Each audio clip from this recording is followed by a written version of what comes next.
So the last part here is to bring the two halves of the motor together, and this is probably the trickiest part of the whole operation, and there are a few things to look out for. Pinching wires is one, the gasket being in the correct place is another.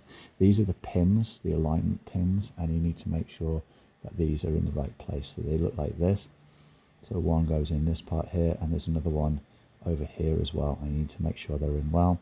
And then you bring the two halves of the motor gently together like this here. Again, this is important as well. This is the bearing washer, and you need to make sure that's firmly, or gently, not firmly, but you need to make sure that's properly seated in this half of the motor. Then bring the two halves together like this.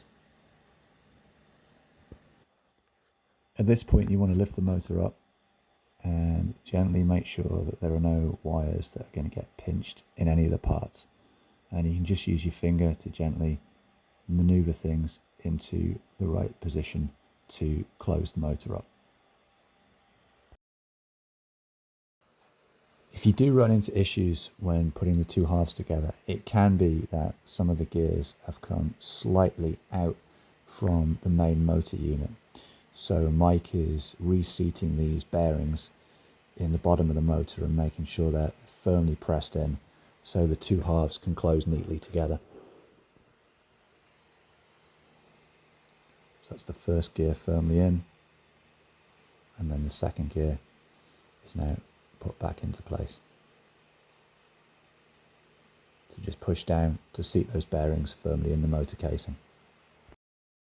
It can be a bit tricky with this motor because there are so many little bits that you need to get lined up, and even someone that's done it dozens of times like Mike occasionally has a few problems. So getting it lined up is the trickiest part. Wiping a bit of grease off there, and then once it does click into place though, it should slot smoothly together. You might have to adjust like a few cables out of the way again, just check a few last little bits, make sure nothing's pinching or in the way, and keep working away at it. Don't be impatient. Consult us if you need to, or if you're worried about something, by all means. It just takes a little bit of perseverance, and there you can see it's slotted into place there. And give it a final clean. You can see you've got a nice seal all the way around the edge of the unit, and then you can put in the 6 bolts and tighten them down. And that is the motor installation, or the motor rewire, completed.